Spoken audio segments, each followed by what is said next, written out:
মরে যাওয়া চিচিঙ্গা গাছটিকে আমি কিভাবে বাঁচিয়ে তুললাম, আজকের ভিডিওর বিষয়বস্তু তাই থাকছে। হ্যালো এভরিওয়ান, আসসালামু আলাইকুম। কেমন আছেন আপনারা সবাই? আলহামদুলিল্লাহ, আমি তো অনেক ভালো আছি। আশা রাখছি আপনারা সবাই ভালো আছেন। অনেক দিন যাবৎ আপনাদের কাছ থেকে আমি প্রশ্ন পাচ্ছিলাম যে আমার গার্ডেনে মাত্র 2টি চিচিঙ্গা গাছ ছিল, এত ঝড় বৃষ্টি বাতাসে গাছগুলোর কি অবস্থা।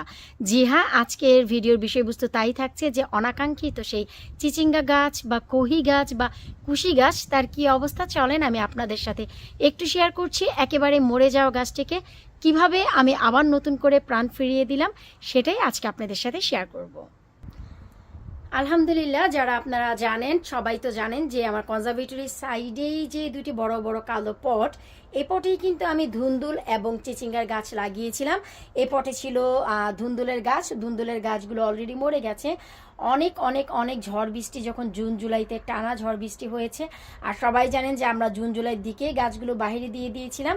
তাই ধুন্দুলের গাছগুলো মরে যাওয়ার পর আমি যে কাজ করেছি, যে পটগুলো এমটি আছে সেখানে কিন্তু এই যে আমি দেখেন বেগুনের গাছ দিয়ে দিয়েছি, আর হচ্ছে এই যে পুঁই শাকের গাছ দিয়ে দিয়েছি। এই যে দেখেন, কারণ হচ্ছে পটগুলো কেন খালি যাবে, তাই না? আর এ পটেও ঠিক তাই করেছি। আমার চিচিঙ্গার গাছ কিন্তু ঠিকই ছিল, আর হচ্ছে কিছুটা ডাটার বীজ আর কিছুটা বেগুনের গাছ এখানেও দিয়ে দিয়েছি।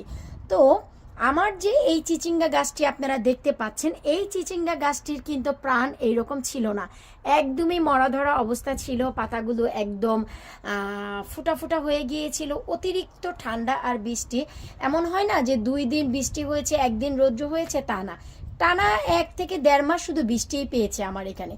তো এত ঠান্ডায় আমি দেখলাম যে এই গাছটিতে মাত্র 2টি ডগা ছিল, আর 53টা শুধু ছেলে ফুল এসেছিল, পুরোপুরি 53টা। কোনো মেয়ে ফুলের খবরই ছিল না। যখন আমি এমন দেখলাম, মনটা একেবারেই ভেঙে গেছে। কারণ 2023-এ কিন্তু অনেক চিচিঙ্গা আমি খেয়েছি, এবং এই যে চিচিঙ্গা পাতা, এই পাতা দিয়ে যদি ভর্তা খান, অসাধারণ টেস্ট হয়। তাই এই গাছটি আমি চিচিঙ্গা খাই বা না খাই, ভর্তার জন্য হলেও আমি এই গাছের ফলন করি। তো যাই হোক, যখন দেখলাম 53টা ছেলে ফুল হয়েছে, আমার মন তো একেবারেই খারাপ। আর এত বেশি ঠান্ডা, তো কি আমি করব? সেই ক্ষেত্রে আমি যে কাজটি করলাম, এই যে আমার গাছের গোড়ার দিকে আমি প্রায় হাফ মাটি এখান থেকে সরিয়ে নিয়েছি। হাফ মাটি সরিয়ে আমি একটি পটে বেশ কিছুটা জৈব কম্পোস্ট তৈরি করেছি, যেখানে ছিল শুধু সবুজ শাকসবজির খোসা, আলুর খোসা আর পেঁয়াজের খোসা। এটি দিয়ে একটি কম্পোস্ট করেছি, আর এই কম্পোস্টটি বানাচ্ছি আমি 2025-এর জন্য। সো সেইখান থেকে আমি হাফ কম্পোস্ট এই যে গাছের গোড়ায় দিয়ে দিই, দিয়ে তার ঠিক 4 দিন পর আমি এখানে অ্যাপসম সল্ট দিয়ে দিই। এরপর থেকে আমি আসলে ম্যাজিক দেখতে পেলাম যে আলহামদুলিল্লাহ, গাছের পাতাগুলো অনেক বড় বড়। এত ছোট ছোট পাতা হচ্ছিল, আমি কিন্তু গত 2023-এও এত বড় বড় পাতা দেখিনি চিচিঙ্গা গাছে। আমি এই পাতার থেকে কিছুটা বড়, লাইক এই যে পাতা, এর থেকে বড় পাতা কিন্তু আমি আর দেখিনি।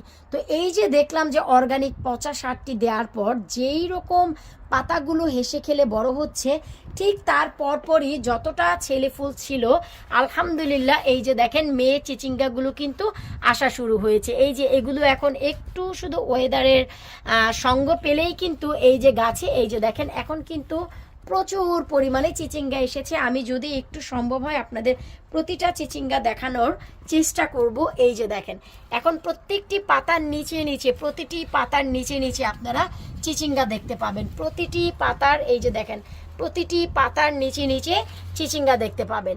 সো এই যে পচা সারটি দেওয়ার কারণে এই যে দেখেন, এগুলো কিন্তু সব চিচিঙ্গা। এই যে এমনকি এই যে গাছের মাথার উপরেও দেখেন একটি চিচিঙ্গা হচ্ছে। সো আলহামদুলিল্লাহ, আমি কিন্তু এই গাছের 2G করার পর একদমই মরে গিয়েছিল গাছটি। আপনারা অনেকেই যারা আমার পুরো অগাস্ট মাসের গার্ডেনের আপডেট দেখেছেন, সেখানেও দেখিয়েছিলাম একই অবস্থা, আসলে কোনো প্রাণ ছিল না।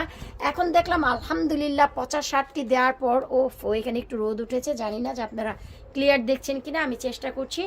যখনই দেখলাম 50-60টি দিয়েছি, তখনই দেখলাম যে ছেলে ফুলের সাথে সাথে মেয়ে ফুলও আসা শুরু হয়েছে। এই যে, আর 53টা ছেলে ফুল দেখে অনেকে হয়তো বা গাছটিকে আপনারা মেরেই ফেলতেন যে কি অবস্থা। আমি জানি যে অতিরিক্ত ঠান্ডা বা অতিরিক্ত গরম পেলে এই অবস্থা হয়, যেহেতু অনর্গল বৃষ্টি হচ্ছে, সো এইটা হওয়া স্বাভাবিক। আমি কিন্তু মোটেও ঘাবড়ে যাইনি। আমি কিন্তু পরবর্তী যে স্টেপ, সেই স্টেপটি অবলম্বন করেছি। আর সেটা কি, সেটা হচ্ছে পচা আমি জৈব সার দিয়ে তার ঠিক 4 দিন পর অ্যাপসম সল্ট দিয়ে দিয়েছি। আলহামদুলিল্লাহ দেখলাম যে গাছের রং রূপ সব চেঞ্জ হয়ে গেছে। আমি এত বেশি খুশি। আর এখন যখনই দেখি যে গাছের ডগা পাতা বের হচ্ছে, তখনই আমি কি করি, পিঞ্চ করে এই যে 3G কাটিং করে দিই, কারণ এগুলো 2G কাটিং হয়েছে। এখন যা করব সেগুলো হচ্ছে 3G। আর আমি চেষ্টা করছি একটু পেছনের দিকটিও আপনাদের একটু শেয়ার করতে, যে আমার এই যে দেখেন পেছনের দিকেও কিন্তু পাতাগুলো চমৎকারভাবে এসেছে, এবং এক্সট্রা এই যে দেখেন এক্সট্রা কিন্তু এখানে ওই যে দেখেন চিচিঙ্গা হয়েছে এবং অনেক ডালপালা ছাড়ছে। সো এখানে যেন ডালপালাগুলো বড় না হয়ে যায়, তাই কিছুটা বড় হলে আমি কি করি, এই যে মুখগুলো ভেতরের দিকে দিয়ে দিই, যেহেতু এটা এখনও ছোট তাই যাচ্ছে না, যখন একটু বড় হবে আমি সেটাই করব। সো যাদের গাছগুলো নিয়ে অনেক টেনশনে আছেন যে শুধুই ছেলে ফুল, এটা ঠান্ডার দেশে একদমই ন্যাচারাল, একদমই ন্যাচারাল। যখনই আপনারা অ্যাপসম সল্ট দিয়ে দিবেন দেখবেন যে আপনাদের গাছের সব চেহারাই পাল্টে গেছে। এই যে দেখেন এখন যদি আপনারা এই গাছ থেকে 1-2টি চিচিঙ্গাও খেতে পারেন, আমার মনে হয় ইনাফ, তাই না? আমি মূলত এই গাছটি লাগাই হচ্ছে ভর্তা খাওয়ার জন্য। আমার আম্মার কাছ থেকে যখনই শুনেছি যে এই গাছের পাতার ভর্তা অনেক মজা, আমি তো ভাই প্রতি বছরই খাই, সত্যি কথা যেটা। সো আমি এই পারপোসেই লাগিয়েছি। সো আমি বলবো যে আপনারা কোনো ব্যাপারেই নিরাশ হবেন না। এই জিনিসটি বেশিরভাগ ক্ষেত্রেই আপনার করলা গাছ, চিচিঙ্গা গাছ, ধুন্দুলের গাছ আর লাউয়ের গাছ, এই 4টি গাছে বেশি ফেস করবেন যে অতিরিক্ত ঠান্ডায় শুধুই আপনারা ছেলে ফুল দেখতে পাবেন, মেয়ে ফুলের কোনো বংশই থাকবে না। আবার অনেক সময় হয় কি, শুধু মেয়ে ফুলই দেখতে পাবেন, বিশেষ করে শশা গাছে এবছর যা হচ্ছে যে শুধুই মেয়ে ফুল দেখছে সবাই। এটা আসলে ঘাবড়াবার কিছুই নেই। এতে করে দেখা যায় কি, আপনাদের একটু এদেরকে মতভাব যে জিনিসটা সেটাকে একটু চেঞ্জ করে দিতে হয়।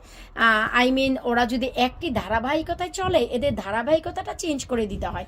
একটি রাস্তায় যদি চলতে থাকে, রাস্তাটি একটু ওদের চেঞ্জ করে দিতে হয়। বলতে কি যে আমরা অনেক সময় বলি না যে এই রাস্তায় চলছে, ওকে অন্য আরেকটি রাস্তা দেখাই দাও, সেখান দিয়ে যাবে। সো আসলে কি অ্যাপসম সল্ট দিলে ঠিক সেই কাজটি হয়। সো আপনারা চেষ্টা করবেন অ্যাপসম সল্ট দিয়ে আপনাদের এই প্রবলেমগুলি সলভ করতে। করলা গাছ বলেন, ধুন্দুল গাছ বলেন, লাউয়ের গাছ বলেন, চিচিঙ্গা গাছ বলেন, আপনারা শুধু অ্যাপসম সল্ট দিয়ে দেন যদি এই প্রবলেম ফেস করেন। আশা রাখছি যে আপনাদের গাছ একদমই আবার হেসে খেলে ছেলে মেয়ে সমপরিমাণেই দিবে। আর বিশেষ করে পচা জৈব সার যে গাছের জন্য কত ইম্পর্টেন্ট, তা আমি বলবো যে আপনারা অবশ্যই পচা জৈব সারটি বানানোর চেষ্টা করবেন। বিশেষ করে সবুজ শাকসবজির খোসা, আলুর খোসা আর পেঁয়াজের খোসা, এই 4টি জিনিস একটি পটে আপনারা অনর্গল রেখে দিবেন। আর 1 সপ্তাহ পর পর সেই পচা জিনিসটির ভিতরে 1 মুঠ করে শুধু মাটি দিবেন, 1 মুঠ, তার বেশি না, যেন সেই পচা জিনিসটার সাথে ওইটাকে কম্বাইন করতে পারেন। আশা রাখবো আমার এই মরে যাওয়া চিচিঙ্গা গাছটি দেখে আপনারা বুঝতেই পারলেন যে কখনোই হাল ছাড়বেন না। যদি একটু পরিশ্রম দেন, আপনাদের গাছগুলো ঠিক এভাবেই হাসবে এবং খেলবে। আমি জানি যে একটু দেরি হয়ে গেছে আপডেটটি নিয়ে আসতে। চিন্তা করেছিলাম যে গাছটিকে যদি আমি বাঁচাতে পারি, আমার এই পদ্ধতিটি অবলম্বন করে আমি আপনাদের সাথে শেয়ার করব। যেহেতু গাছটি বাঁচাতে পেরেছি তাই এত খুশি আপনাদের সাথে শেয়ার করলাম। বিদায় নিচ্ছে আজকের মতো। পরবর্তী ভিডিও দেখার আমন্ত্রণ জানিয়ে আল্লাহ হাফেজ।